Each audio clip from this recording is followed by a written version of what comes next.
Hello students, कैसे हो? हाँ, तो ठीक है। सो हम लोगों ने डायमेंशंस के बारे में बहुत सारी बातें की थी लास्ट लेक्चर में। थोड़े बहुत हमने डायमेंशंस देखे थे। So now we will try to find dimensions of a little थोड़े से जो बड़ी और हेवी क्वांटिटीज होती है उनकी।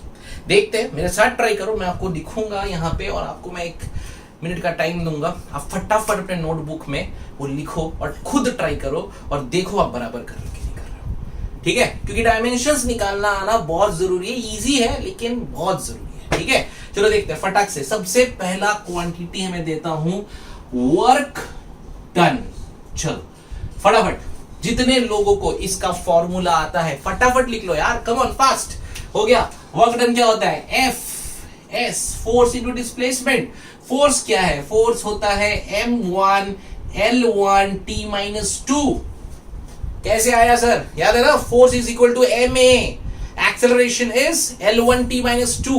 तो देयरफॉर m1 l1 t-2। जिनको फोर्स का नहीं आता वो लोग मेरे पहले वाला वीडियो देखना, वहां पे मैंने बताया फोर्स कैसे आएगा, एक्सेलरेशन कैसे आएगा। राइट, फटाफट। डॉट डिस्टेंस, तो डिस्टेंस इज व्हाट? l1। सो मेरा आंसर क्या निकल जाएगा? देखो, m1 l2 t-2। डन। समझे? ये 1 और 1 दोनों आपस में ऐड हो जाएंगे। ठीक है, तो this work done, very easy. Second देखते हैं। तो सेकेंड हम लेते हैं अब थोड़ा सा बड़ा वैल्यू। देखते हैं कौन करेगा। Gravitational constant. 10th में आपने पढ़ा है इसका formula. F is equals to G m1 m2 by r square। इसमें से मुझे निकालना है G का डायमेंशंस। ओहो, ये तो बड़ा हो गया। चलो मजा आएगा। कौन कौन है? कम ऑन फटाफट, 1 मिनट का समय सबके लिए। फटाक से अपने ट्राई करो, अपने नोटबुक में, अपने नोटबुक में फटाफट ट्राई करो। आई वांट सबको आना चाहिए। चलो यार, देखो आता है कि नहीं आता। इजी है, चलो फास्ट। क्या लगता है? हो जाएगा? हो गया, हो गया, हो गया, हो गया। चलो देखते हैं कैसे करेंगे। सर ये जी, तो जी निकालना है, जी को बाहर कर लो। तो क्या आएगा? F R square by m1 m2। दोनों m1 m2 सेम क्वांटिटी है, तो can I write them as m square. अब इजी हो गया ना? अब बताओ क्या करेंगे। जी एफ का हमें पता है m1 l1 t-2, that's force, multiply by radius मतलब लेंथ का स्क्वायर, बराबर, डिवाइडेड बाय m का स्क्वायर। ठीक है, अब इसको आराम से कर सकते हैं। अरे हो जाएगा ना? क्या करना है? अरे सर इसको ऊपर लो। अरे ऊपर लो ना। ऊपर लोगे तो क्या होगा? ये 2 ऊपर जाएगा तो m1 minus 2 l1 and t-2। ओहो ओहो, ये 2 है ना, तो 2 पे 1 ऐड होगा ना, तो ये 1 plus 2 हो जाएगा ना। ठीक है, सो ये 1 plus 2 हो गया, ये 1 minus 2 हो गया, तो क्या गया रे? -1 l3 t-2। This is the dimension of gravitational constant. ठीक है, आया समझ में? देखो बढ़िया है, एकदम बढ़िया, इजी कंसेप्चुअल है भैया, आना ही चाहिए। ठीक है, कितने लोग हो जिन लोग ने करेक्ट जवाब लिया है? चेक करो अपने आंसर के साथ और देखो आपने सही किया है कि गलत किया है। ग्रेविटेशनल कांस्टेंट का डायमेंशंस इतना होता है और ऐसे निकालते। देखो फॉर्मूला सबको पता था, बस थोड़ा सा डेरिवेशन था। ये देखने के बाद लगता है जिनको नहीं आया, ये नहीं आने वाली चीज है, आती है। लेकिन फिजिक्स में एक ही चीज याद रखो, हिम्मत नहीं हारनी। अगर हमको लग रहा है डर, तो डर को निकाल के फेंको बाहर। कोई जगह नहीं है फिजिक्स में डर की। अरे जो आता है वो लिखो बिंदास। गलत होगा ना तो क्या हो जाएगा? 1 बार होगा, 2 बार होगा, तीसरी बार तो नहीं होगा। सीखने के लिए गलती करना जरूरी है। करो गलत, मैं तो कहता हूं, क्योंकि गलत करने से ही याद रहेगा। ठीक है, सो गाइस दिस इज जी। अब ये और ट्राई करते हैं। अच्छा, इसके साथ साथ एक इजी वाला ले लेते हैं, इसी के जैसा वाला, थर्ड, स्मॉल जी। स्मॉल जी क्या? देखो अलग अलग तरीका है, फटाक से देखो। अगर हम करना चाहें तो force is equals to mg, so g is equals to f by m। f is m1 l1 t-2 divided by m1। Hi hi sir, cut गया कट गया। अब जब कट गया तो क्या हुआ क्या हुआ क्या हुआ, अरे L1 हुआ, T-2 हुआ, M गायब हुआ। अरे वाह, देख इतना आसान है, अरे डरना नहीं है, इजी है। Physics is a very easy subject. You think it is difficult, it is not at all difficult. See this, ठीक है, एकदम इजी। ये तो आप दूसरा फॉर्मूला यूज करके G=GM/r² से भी कर सकते थे, बट आपकी मर्जी, आंसर आ गया, उसमें भी सेम ही आता। ठीक है, so guys, acceleration due to gravity, force, work done. ठीक है, सो ये कांस्टेंट ग्रेविटेशन, वर्क डन ये हमने किए। थोड़े से क्वांटिटी और देते हैं फटाफट, देखो आपसे होता है कि नहीं होता। अच्छा, अब कुछ नया लेते हैं। अरे डरना मत, देखो पहले बार वादा करो, ये देखने के बाद कोई डरेगा नहीं। ठीक है, देखिए ये क्या लिख दिया, अरे एटा की एटा, व्हाट इज दिस, क्या है ये इसे कहते हैं ईटा। क्या कहते हैं, ईटा। और ये होता है किसका, विस्कोसिटी। जिन्होंने सुना है बहुत बढ़िया है। और ये है कोएफिशिएंट ऑफ विस्कोसिटी। आप बोलोगे सर इसका फॉर्मूला नहीं आता, तो मत आने दो ना, नहीं आता, ठीक है, आप धीरे धीरे पढ़ोगे। 2 साल है यार तुम्हारे पास, 2 साल में सारे फॉर्मूले याद हो जाएंगे। नई चीज है, मैं फॉर्मूला आपको दे रहा हूं, पर आपको देना है मुझे डायमेंशन। आओ देखे फॉर्मूला क्या है इसका, coefficient of viscosity. Coefficient of viscosity का फॉर्मूला देखिए, force divide by area into velocity gradient आएगा।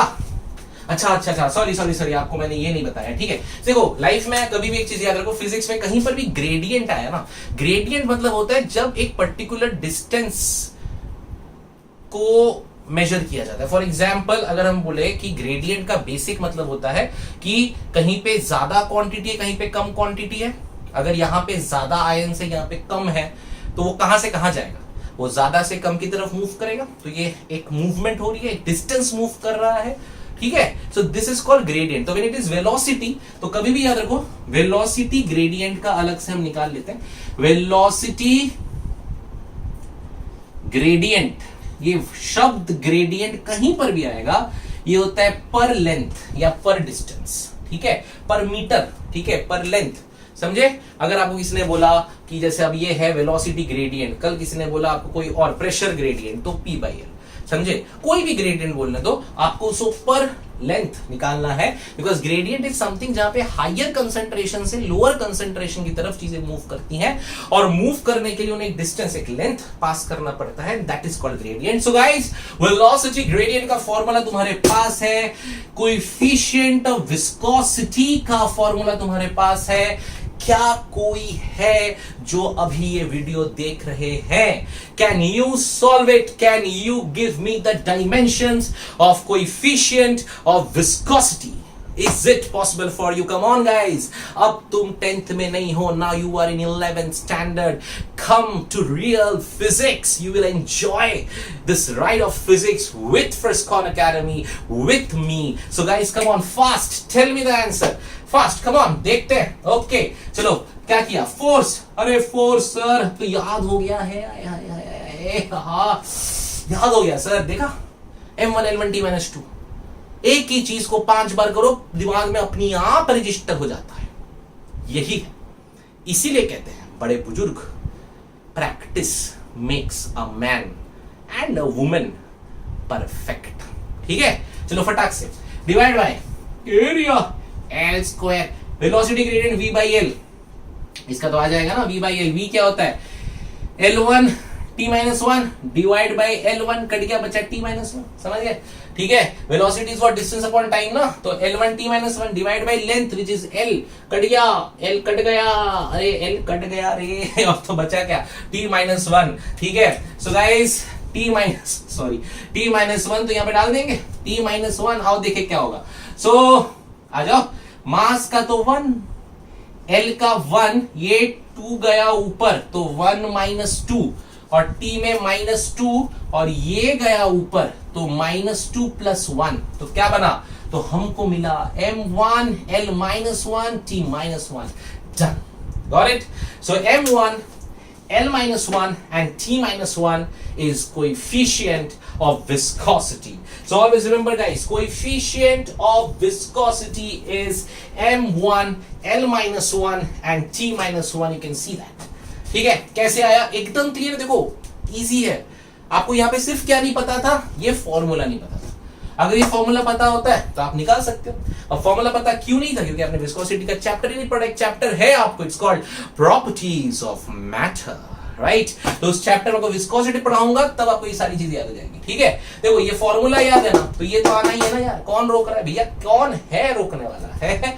फिजिक्स है, फिजिक्स है. देखो ये सब जो बता रहा हूं ना आज, ये वाले डायमेंशन, ये वो है जो थोड़े से आपको एमसीक्यूज में अगर आ गए तो आप थोड़े अटक जाओगे. तो इसके लिए देखो ये भी आसान है. कोई बड़ी बात लगी अब तक है? विस्कोसिटी, वर्क, ये सब इजी है ना. ठीक है, एकदम इजी है. बस सिली मिस्टेक नहीं है, कंसेप्ट नहीं हिलना है. ठीक है, आ जाओ एक और देखते हैं. Then we'll take a easy one, like you know frequency. We all know what is frequency. या 1 upon time, it is t-1. ठीक है, तो remember this, frequency is 1 upon time. You know what is frequency. ये एक second में कितनी बार कोई चीज, कोई एक्शन, कोई मूवमेंट कर सकता है, राइट? That's called frequency. तो 1/t, t-1. अच्छा अब एक देखते हैं. ओके, चार्ज, थोड़ा फील्ड बदलते हैं. करंट इलेक्ट्रोस्टैट्स पे आते हैं. तुषार सर किधर हो क्या? देखो मैं पढ़ा रहा है थोड़ा सा. ये देखो charge q q q q q q q q formula q is equals to I t q t. q equals to I t. Sir charge का चाहिए तो I क्या है? I क्या है? I करंट है. और करंट डिराइव्ड है कि फंडामेंटल है? फंडामेंटल है. याद आ गया? ठीक है, और फंडामेंटल का तो है सिंबल डायरेक्ट, है ना? सो भैया I को हम लिख लेंगे A1 T1. बन गया चार्ज. समझे?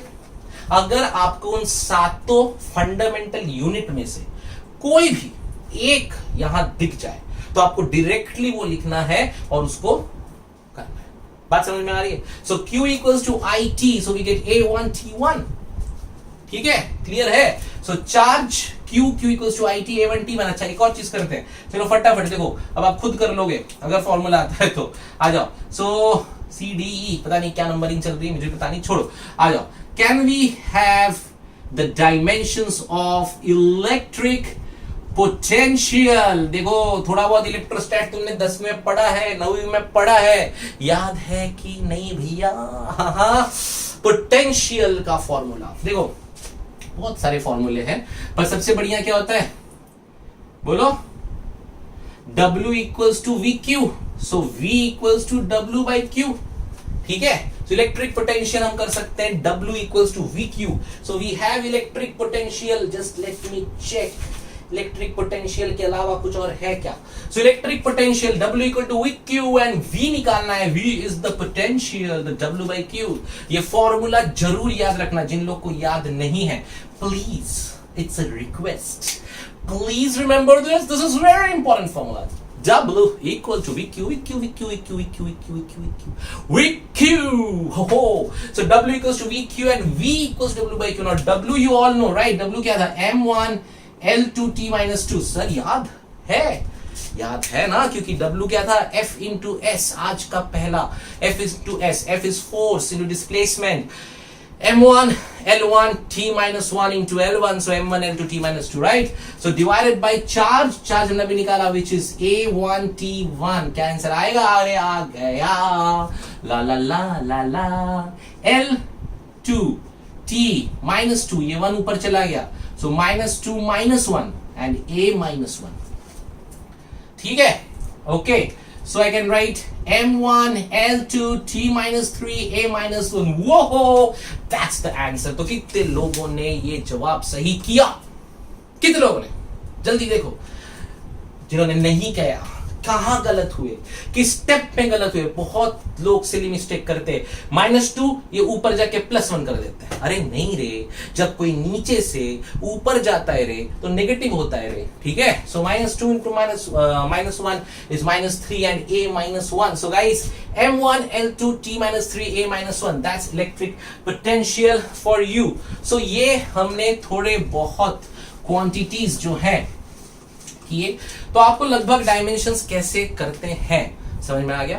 पर दुनिया में कुछ क्वांटिटीज हैं जो क्वांटिटीज डायमेंशनलेस है, उनका कोई डायमेंशन ही नहीं, मतलब वो किसी चीज पे डिपेंड ही नहीं करते। They are independent quantities, they are आजाद, yes, free, because those are some quantities which does not depends on anything, on any fundamental quantity.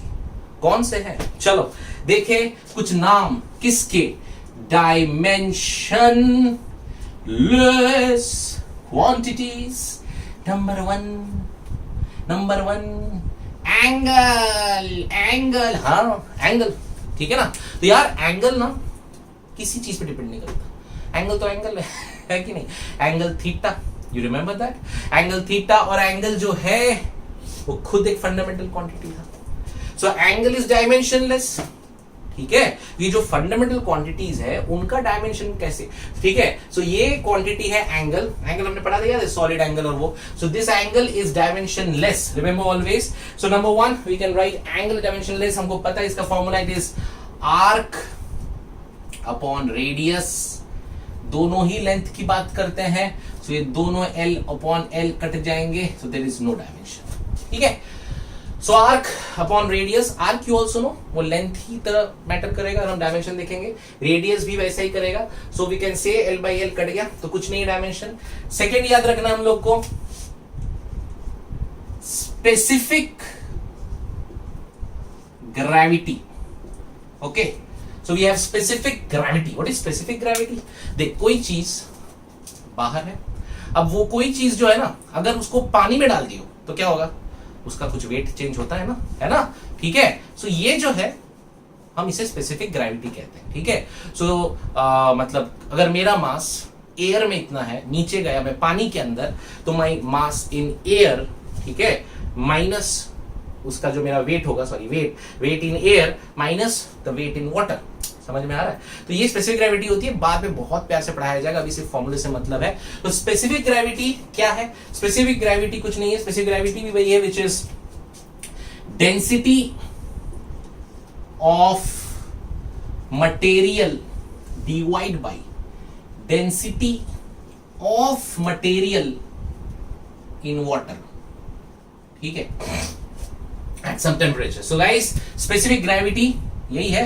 तो ये कट जाएंगे, कुछ है नहीं, दोनों डेंसिटी कट जाएगा, तो इसका भी कोई डायमेंशन नहीं होता है। तो ये कुछ क्वांटिटीज आपको याद रखने, क्योंकि एमसीक्यूज में आपको आएगा एग्जाम में कि name some quantities which are dimensionless, and नहीं तो फिर एमसीक्यू में ऐसा आएगा कि 4 ऑप्शन से इनमें से डायमेंशनलेस कौन सा है, ठीक है। सो आपको इस तरह से करना है, ठीक है। सी देखिए, एंगल, स्पेसिफिक ग्रेविटी, और क्या एग्जांपल लेंगे, उसके अलावा हम लेंगे एक और विच इज कॉल्ड स्ट्रेन, ठीक है। स्ट्रेन क्या होता है, अगर आपने किसी चीज को खींचा, उसको स्ट्रेन आया, उसका पहले कुछ तो लेंथ था, अब उसका लेंथ चेंज हुआ। फॉर एग्जाम्पल मैं अगर कोई एक चीज लूं और उसको मैं जोर से खींचूं, let's see, the best example you can see, अब दुनिया में एक चीज बहुत ज्यादा जरूरी हो गई है और आने वाले दिनों में हमेशा हमको यूज करना है, वो है ये द मास्क, ठीक है। अब ये उसका लेंथ है, लेकिन खींच दिया तो उसमें क्या आया, स्ट्रेन, तो उसका लेंथ चेंज हुआ। मैंने ये एग्जांपल लिया, अभी मेरे पास था इसके लिए, नहीं तो आप बेसिकली रॉड या किसी भी चीज को अगर आप बहुत जोर से खींचते हो तो उसमें लॉन्गिट्यूडनल स्ट्रेन आता है, मतलब उसका जो लेंथ है वो थोड़ा चेंज होता है। So what is strain, it is length change in length upon original length. So L by L दोनों कट जाएंगे, again it has no dimension, समझे। So there are some quantities in this nature which does not have any dimensions, that means they are not dependent on any of the quantities in any of the fundamental units, ठीक है, समझ में आ रहा है? तो देखो strain ये सब याद रखो, ये मैं ऐसे ही नहीं पढ़ा रहा हूं, ये आपको याद रखना है क्योंकि ये वापस पूछने वाला हूं और ये आपको एमसीक्यू में भी आने वाला है कि डायमेंशनलेस कौन कौन से थे, तो एंगल, स्पेसिफिक ग्रेविटी, स्ट्रेन, और एक देख लेते हैं छोटा सा which is your refractive index. ठीक है, सो रिफ्रैक्टिव इंडेक्स गाइस, रिफ्रैक्टिव याद है, म्यू है नहीं? सो ये जो है रिफ्रैक्टिव इंडेक्स म्यू, ये भी आपका डायमेंशन लेस क्वांटिटी है क्योंकि ये क्या होता है, इट इज, याद है आप लोग को इसका फॉर्मूला, जिन लोगों ने पढ़ा हुआ है chapter refraction of light in vacuum, reflection of light in vacuum divided by reflection or speed of light in a medium, याद आ रहा है? So it is, रिफ्लेक्शन में पढ़ा है ना चैप्टर तुम लोगों ने, मैंने गलती कर दी, हाँ भाई रिफ्लेक्शन में तुमने चैप्टर पढ़ा है, इस चैप्टर में ये पढ़ा है ना, म्यू का formula, speed of light in vacuum divided by speed of light in air, याद आया है ना? तो दोनों कट जाएंगे। अगेन रिफ्रैक्टिव इंडेक्स का भी कोई डायमेंशन नहीं है। तो guys these are some of the quantities जो मैं बोला, पर ये आपको जो जनरली जो पूछते हैं वो उनमें से है, तो आपको याद रखना है। तो सर्दी हो गई है ना, क्या करो, leave it. So guys dimensionless, angle, specific gravity, strain, refractive index, कोई नहीं भूलेगा, समझा? धमकी तो धमकी, कोई नहीं भूलेगा, मजाक कर रहा हूं, कोई नहीं भूलेगा क्योंकि ये बहुत इंपॉर्टेंट है। ठीक है, आपको दिमाग में बैठा के रखना है। ओके, ठीक है, नहीं बैठ रहा, एक बार, दो बार, तीन बार, अरे जितनी बार चाहो उतनी बार ये वीडियो देखो। ये वीडियो है, ये आपका लेक्चर नहीं है जो एक बार होता है, ये वीडियो है, जितनी बार देखना है देख सकते हो। फ्रिस्कॉन एकेडमी के चैनल में आओ और आके ये वीडियो जितनी बार देखना है देखो, कौन रोकने वाला है? ठीक है ना? लेकिन याद होना चाहिए और दिमाग में रहना चाहिए। It's very very very very important. Guys देखो, हमने इस लेक्चर में, इस वीडियो लेक्चर में हमने डायमेंशंस की थोड़ी बातें की, हमने थोड़े अलग अलग क्वांटिटीज के डायमेंशंस लिए, और अब मुझे लगता है वक्त आ गया है डायमेंशन निकालने के इस मेथड को और समझाने का। राइट? सो गाइस, अब मेरे ख्याल तक यू आर रेडी इसके एप्लीकेशंस के लिए।